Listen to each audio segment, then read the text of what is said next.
जब जब भी ज़हनो दिल में एहसास खुदा का आए, बिन वसंत मन का मौसम बहारों सा खिल जाए।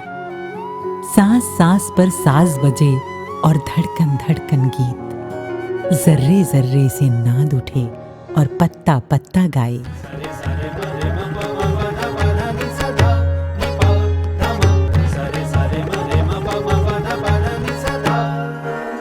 भक्ति संगीत। सुनो साहिबा सदा ये दिल, पढ़ो रूह की अर्जी, आओ जीवन गीत। आज निरंकारी स्टूडियो में मौजूद हैं। बहुत बहुत स्वागत है आपका भक्ति संगीत के इस कार्यक्रम में। थैंक यू जी धनंकार जी। धन निरंकार जी। ना इल्म है ना औकात कोई, ना रुतबा है ना ही बात कोई, नवाजा है मुर्शद ने फिर भी इस कदर, यूं तो मुझ में नहीं है सिफात कोई, नहीं है सिफात कोई। वाह क्या बात है। लेकिन सच पूछो तो बहुत कुछ है आप में जिससे आपको सदगुरु ने नवाजा है, जिसकी चर्चा करना बहुत ज़रूरी है। तो पारस जी, सबसे पहले हमें ये बताइए कि आपका सफ़र कैसा रहा। जी, अमृतसर से दिल्ली तक का सफ़र तो निरंकार के एहसास में ही सारा गुजरा। और जब यहाँ पे आए तो ऐसा लग रहा था कि जैसे मैं खुद चल के आया हूँ, लेकिन जब यहाँ पे आया तो हर एक चीज़ पहले से ही सब कुछ ऑर्गेनाइज थी, जैसे सतगुरु ने सब कुछ पहले ही कर रखा है। हर एक चीज़ ही पॉजिटिव होती जा रही थी।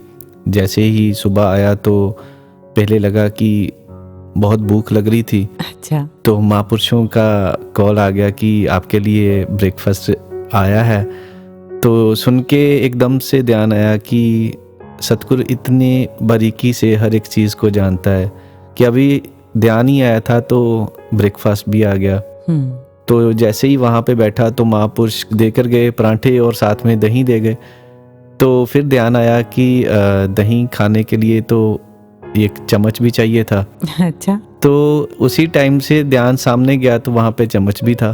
तो फिर इसी निरंकार का शुक्रिया किया। और इसके बाद भी एक कुसुम जी बात हुई, जब दास को ये लगा कि मैं आज कब ब्रह्म ज्ञान की दात प्राप्त हुई, कब सदगुरु के चरणों से आप जुड़े। कुसुम जी, मेरे ननिहाल से ही ये सिलसिला चलता आ रहा है। मेरे नाना जी प्यारा लाल जी थे और घर पे भी महापुरुषों का आना होता था अक्सर ही। तो वो पंजाब रोडवेज वर्कशॉप में काम करते थे। तो जब भी कोई महात्मा जैसे महापुरुष यहाँ से आते तो वो अपने घर लेकर जाते उनको। नाना जी। नाना जी। अच्छा। तो ये सिलसिला वहीं से चलता आ रहा। उन्होंने ज्ञान भी शहंशाह बाबा अवतार सिंह जी महाराज से लिया और बहुत सारे महापुरुष जैसे बाऊ महादेव जी, पापा रामचंद जी और ये सारे ही महापुरुष, इनकी दया कृपा बनी रही। ये ज्ञान जो दास ने लिया वो राजकवि जी से लिया 12 वर्ष की उम्र में। अच्छा जी। और ये निरंकार को जितना समझने की कोशिश करते हैं जो उतना बड़ा होता जाता है और इसका एहसास बढ़ता जाता है। तो इस तरह से ये मेरा सफ़र जो शुरू हुआ निरंकार के साथ। जन्म लेके धरती ते मकसद भुल इंसान गया, झूठी दुनिया दे सुपने अंदर सच तो हो अनजान गया, कि माया विच पया खावे गोते, माया विच पया खावे गोते,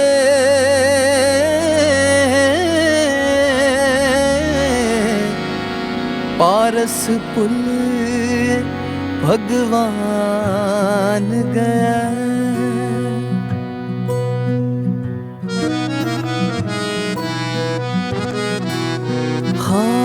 हाँ बंदिया जिंदगी नू कर ले सौखा तेनू, फिर मिलना नहीं है मौका बंदिया,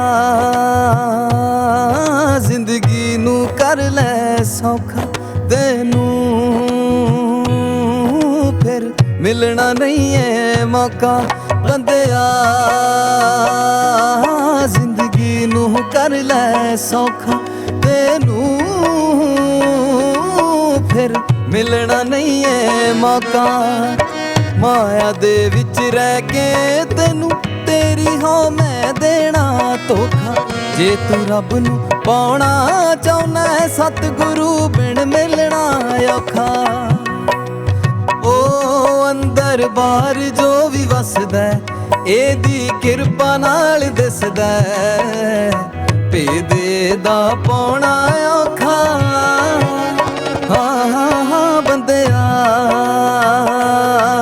जिंदगी नू कर लै सौखा तेनू फिर मिलना नहीं है मौका बंदिया बंदिया वे बंदिया वे बंदिया वे बंदिया वे बंदिया वे बंदिया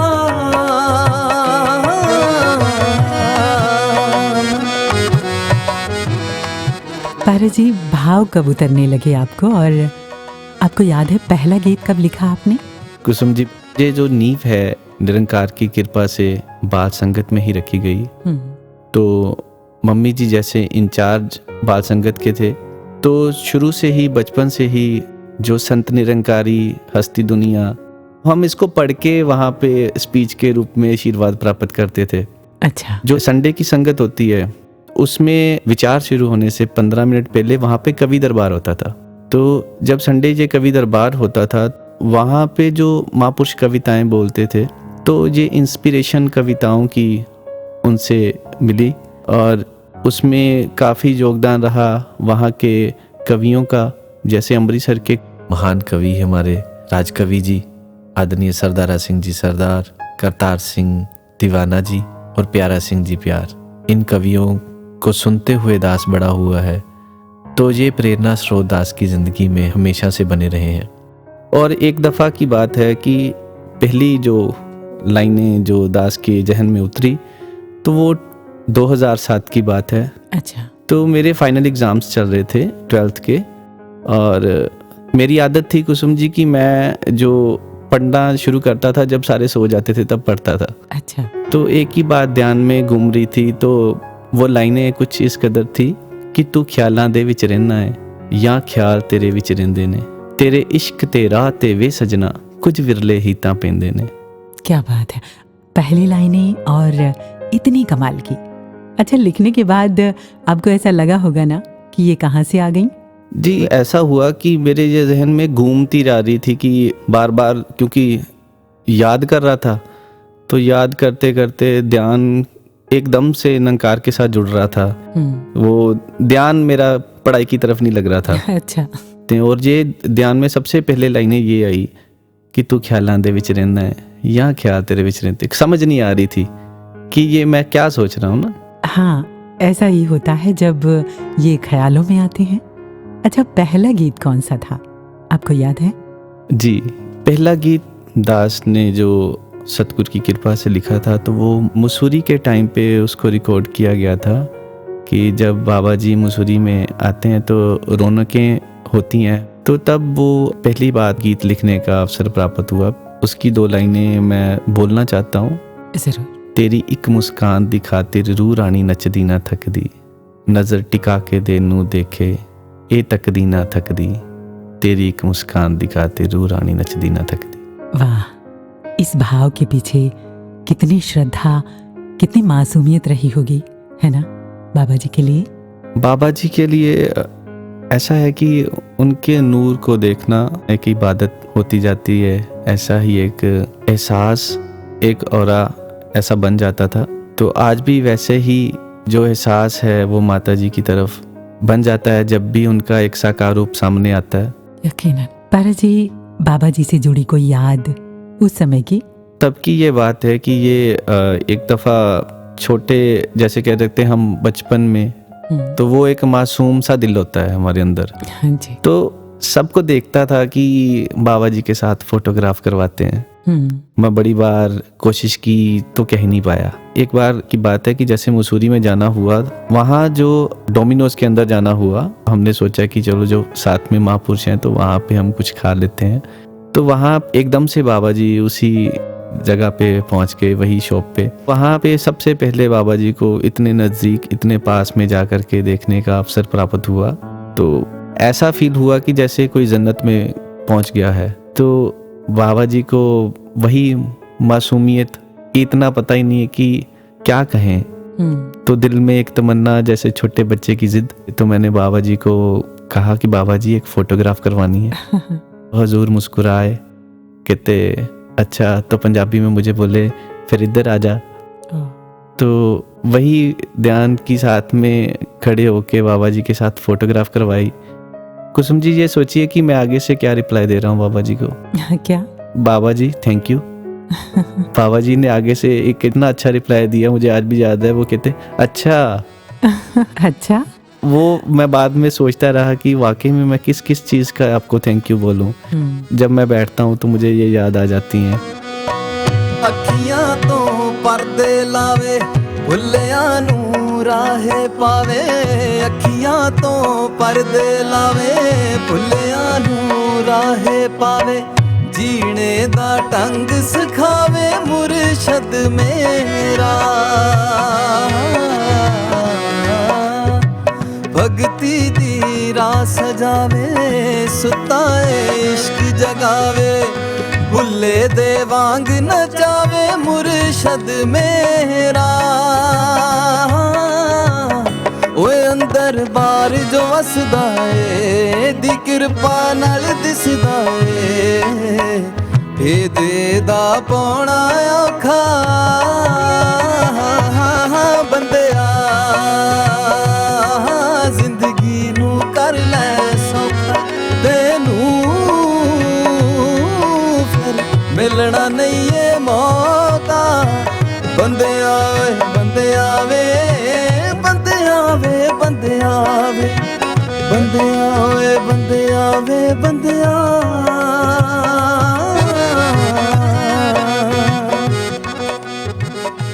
पारस जी, मैं आपकी आंखों में देख रही हूँ सदगुरु बाबा जी का वो प्रेम मैं महसूस कर सकती हूँ।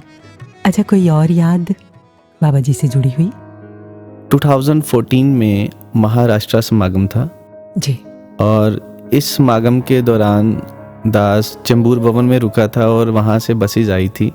तो दास को याद आ रहा है कि बाबा जी की जो पहले दिन जो पालकी निकलती है, शोभा यात्रा निकलती है, तो शोभा यात्रा बाबा जी की निकल रही थी और साथ में माता सविंदर जी थे। एकदम से बस जो है हमारी, वो बाबा जी की उस पालकी के आगे आकर रुक गई। अच्छा। वहाँ पे दास ने एक ये चीज़ महसूस की, जैसे नंकार की वो वाइब्रेशन जैसे होती है ना, वाइब्रेशंस। तो ऐसा एकदम से एक ऑरा जनरेट हो गया कि पता ही नहीं चल रहा था, कि जैसे ऐसा लग रहा है कि बस नंकार रूप में बातें हो रही हैं बाबा जी से बातें हो रही हैं। तो बाबा जी की नज़रें मिली, तो वही कि रोक नहीं पाए अपने आप को हम भी। तो वहाँ पे दास के हाथ में मेरे को याद है आज भी कि लोकल ट्रेन की टिकट थी। अच्छा। तो किसी महात्मा से पेन मांगकर वहीं कुछ 2-4 लाइनें लिख दी। कौन सी लाइनें? खुदा ने, जब मैंने उनको बताया कि ये मैंने कुछ लिखा है, अच्छा, तो उन्होंने कहा कि इसकी उस्तत में और लिखो। अच्छा, हौसला बढ़ाया। उन्होंने मेरा हौसला बढ़ाया। और जो कविता लिखना, या जिसको बोलते हैं कि सही मायने में उसको ठीक करना, तो वो मैं महापुरुषों का नाम यहाँ पे लेना चाहता हूँ जरूर, कि आदरणीय महापुरुष परमजीत मोमन जी, ये मेरे प्रेरणा स्रोत बचपन से ही रहे। जरूर रहे होंगे। ऐसा होता है ना कि जब कोई हमें राह दिखा देता है तो सफ़र आसान लगने लगता है। अच्छा, घर में पहले भी कोई शायर या कवि रहे हैं? जी, मम्मा बताते हैं कि घर में पहले नाना जी लिखा करते थे, तो वो उर्दू ज़ुबान में लिखते थे। तो कभी इस रूप में आगे उन्होंने कभी ये कविता किसी के सामने रखी नहीं। तो ये दास को ऐसा लगता है कि ये विरासत में ही उनसे ही ये चीज़ मिली। यकीनन विरासत में ही मिली, और सदगुरु ने आपको चुना कि आप इनके गुणगान करें। है ना? जी बिल्कुल जी। कण विच आप समाया है, बिन सतगुर नजर ना आया है, जिसनू इलाही अख देवे उसनू ही नजरी आया है।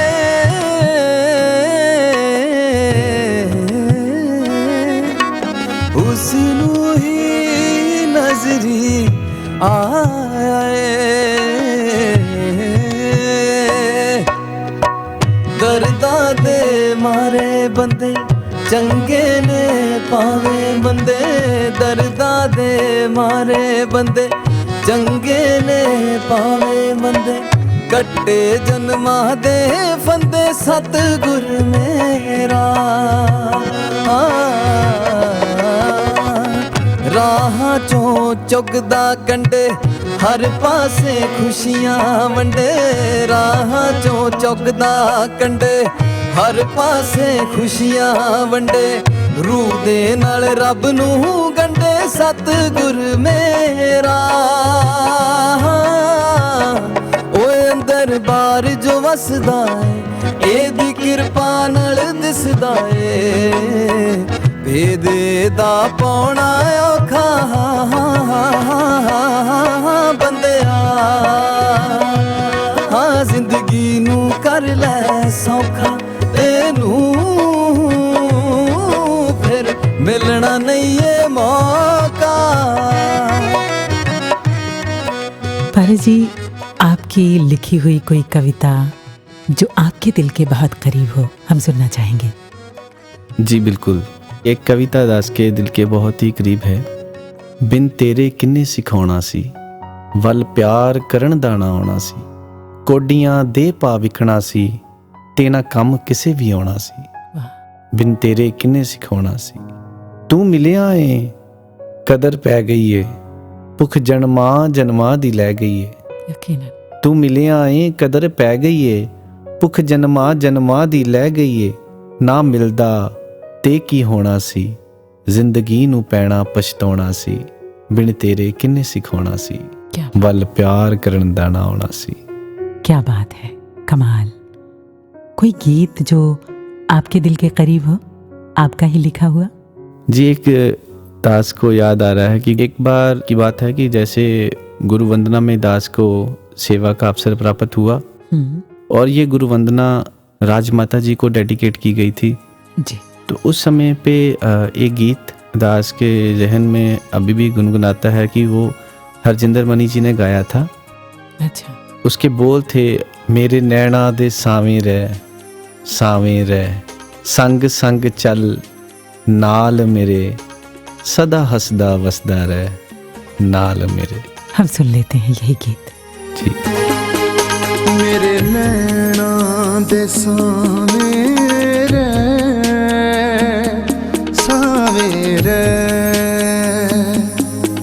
मेरे नैना दे सावें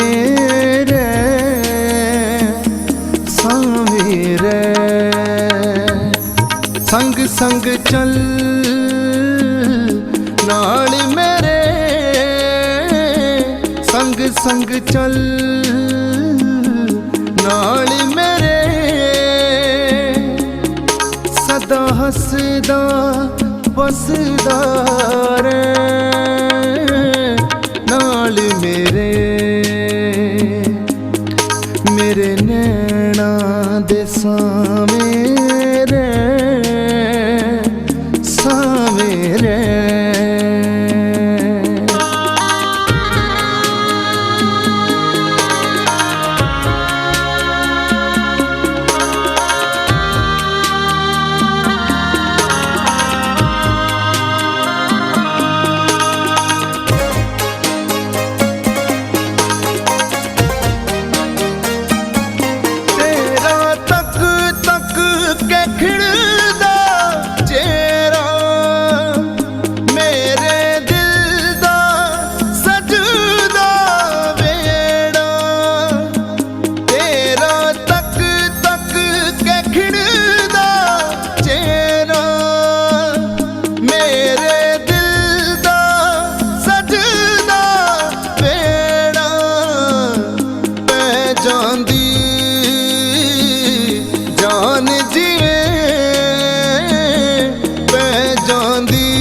मेरे नैना दे सामे रे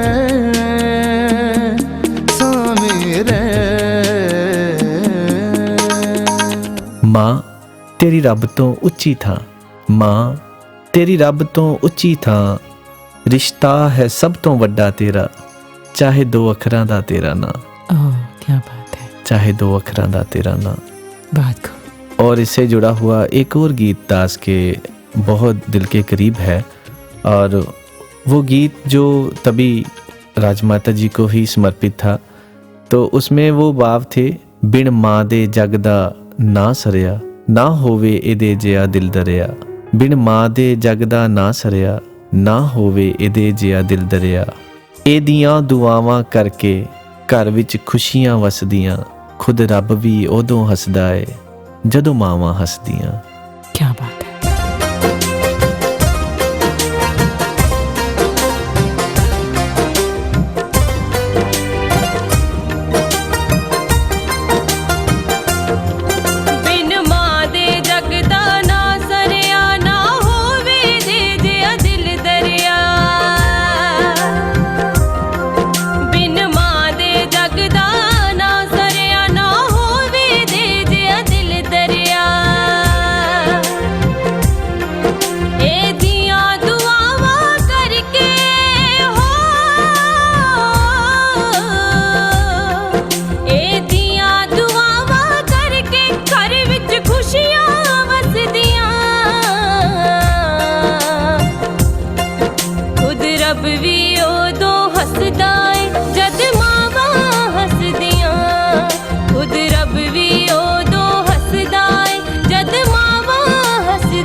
जी अभी आप कौन सी और किस तरह की सेवाएं निभा रहे हैं?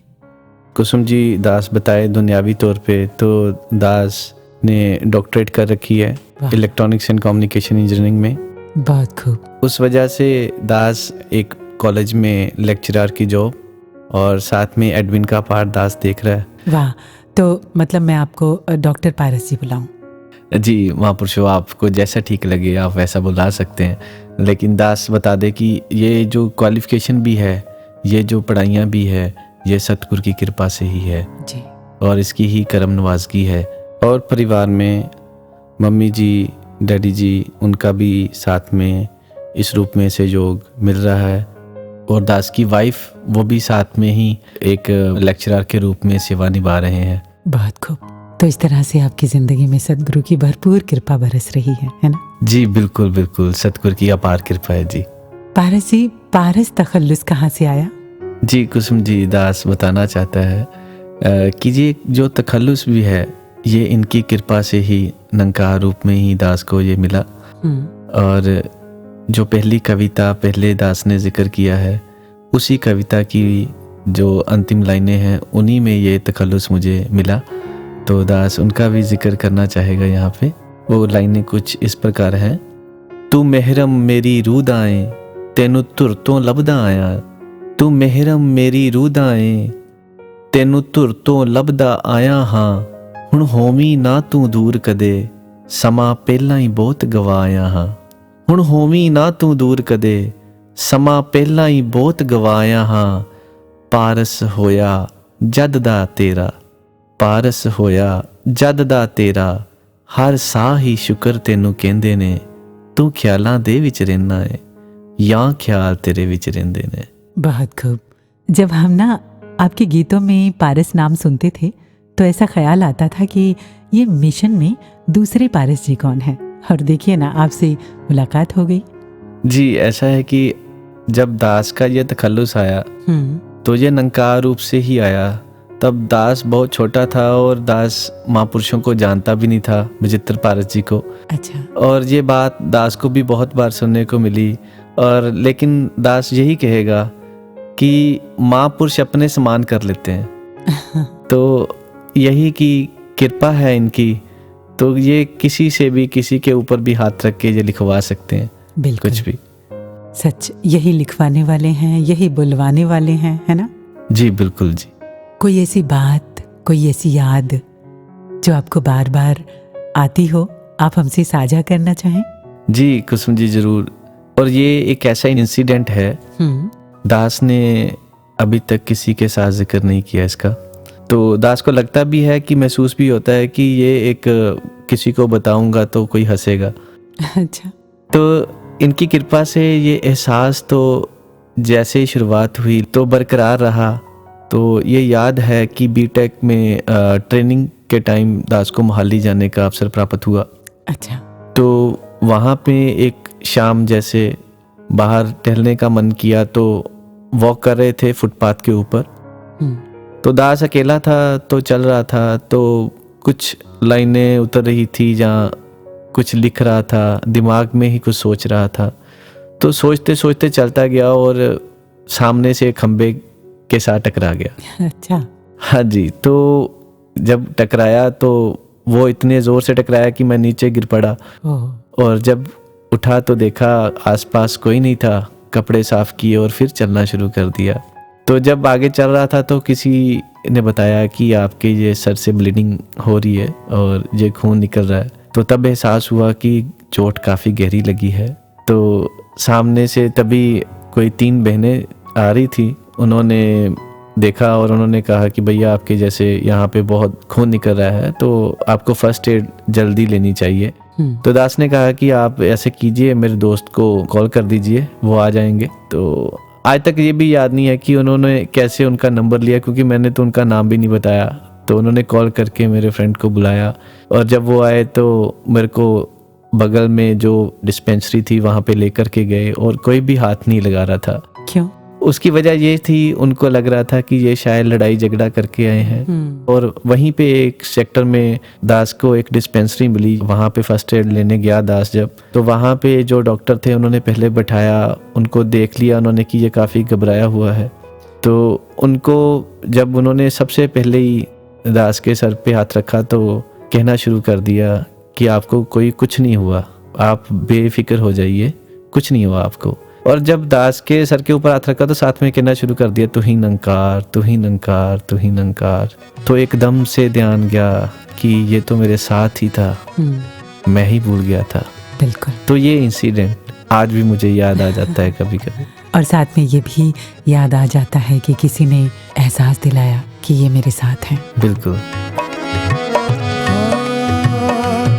नफरत दी अग बुझावे प्यारा दा नी बरसावे। नफरत दी अग बुझावे प्यारा दा मी बरसावे, बिगड़ी तकदीर बनावे मुर्शद मेरा, ओ मुर्शद मेरा।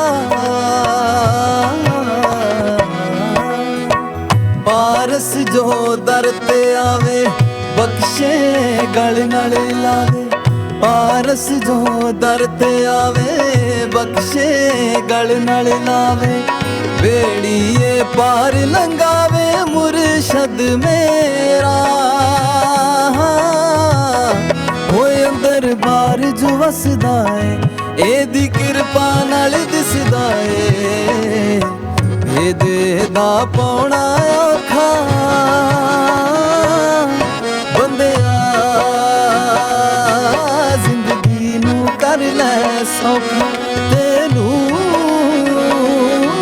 ਫਿਰ ਮਿਲਣਾ ਨਹੀਂ ਏ ਮੌਕਾ ਬੰਦਿਆ ਓਏ ਬੰਦਿਆ ਵੇ ਬੰਦਿਆ ਵੇ ਬੰਦਿਆ ਵੇ ਬੰਦਿਆ ਓਏ ਬੰਦਿਆ ਵੇ ਬੰਦਿਆ ਬੰਦਿਆ ਵੇ ਬੰਦਿਆ ਵੇ ਬੰਦਿਆ ਵੇ ਬੰਦਿਆ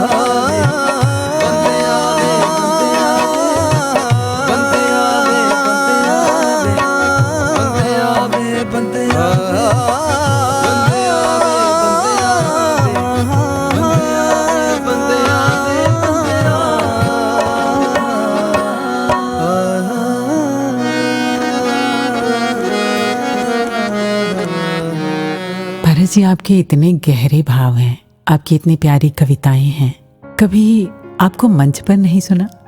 ऐसा मुझे याद नहीं आता। जी, गुरु वंदना और NYS के समय में जब पंजाब में NYS था तब भी लिखने का मौका दास को मिलता रहा और काफ़ी सारे गीत, काफ़ी सारे स्क्रिप्ट जो ऐसे माता जी के आशीर्वाद से दास ने लिखे भी। और आप सामने नहीं आए कभी? कभी दिल ही नहीं किया कि सामने भी आया जाए इस रूप में। तो ऐसे NYS पंजाब के एंथम में दास को 2 लाइंस लिखने का अवसर प्राप्त हुआ माता जी की कृपा से। वो कौन सी लाइनें थी? जी, वो लाइनें थी, जिंदगी दा शिंगार होवे लफ्ज़ां दी लोड़ ना पवे ऐसा किरदार।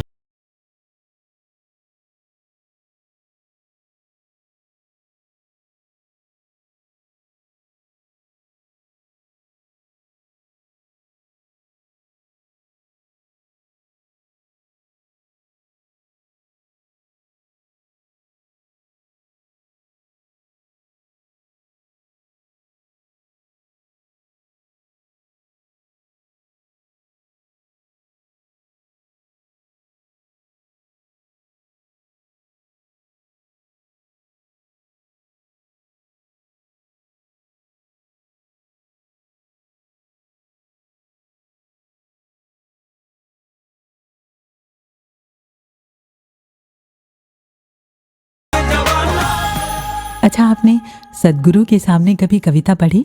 जी, पहली दफ़ा जब कविता पढ़ने का अवसर प्राप्त हुआ तो माता सविंदर जी सतगुरु रूप में थे जी। तो वो अमृतसर आए थे।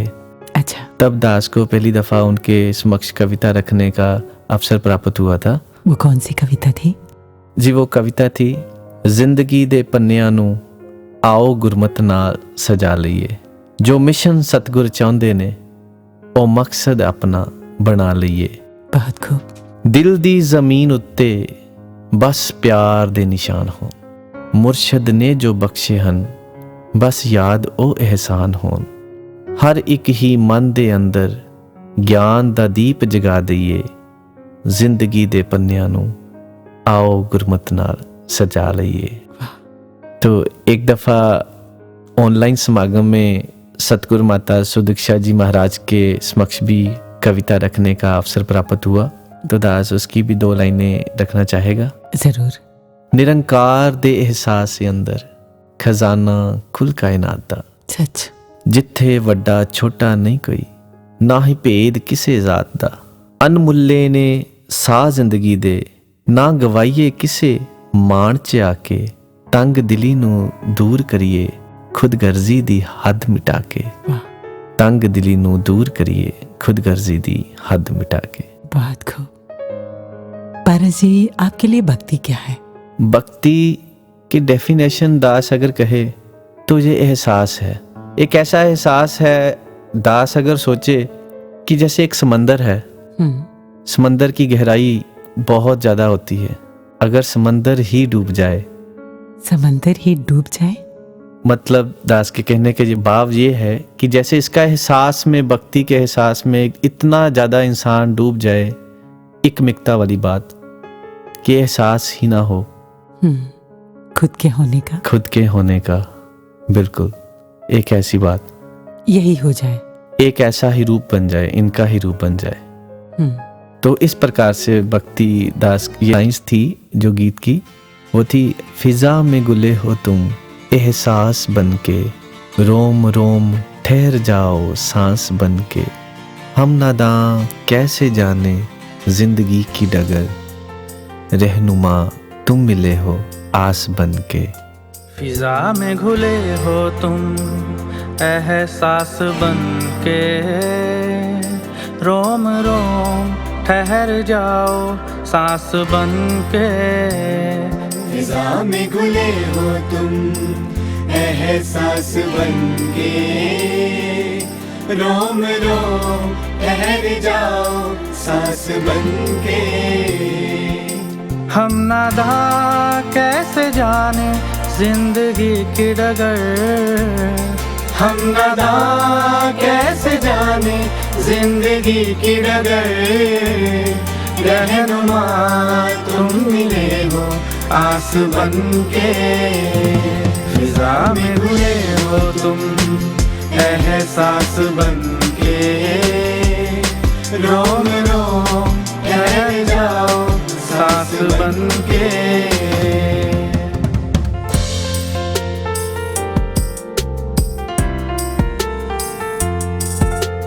तुमसे ही है ज़मीं, तुमसे ही ये आसमां, तुमसे ही महकता है घर आंगन सारा जहां। तुमसे ही है ज़मीन, तुमसे ही ये आसमां, तुमसे ही महकता है घर आंगन सारा जहां। तुमसे ही बंदगी, तुम ही तो भगवान हो, तुमसे ही तो है सजी मेरी हर एक दास्तां। हम नादा कैसे जाने जिंदगी की डगर, हम नादा कैसे जाने जिंदगी की डगर, रहनुमा तुम मिले हो आस बनके। फिजा में घुले हो तुम एहसास बनके, रोम रोम ठहर जाओ सांस बनके।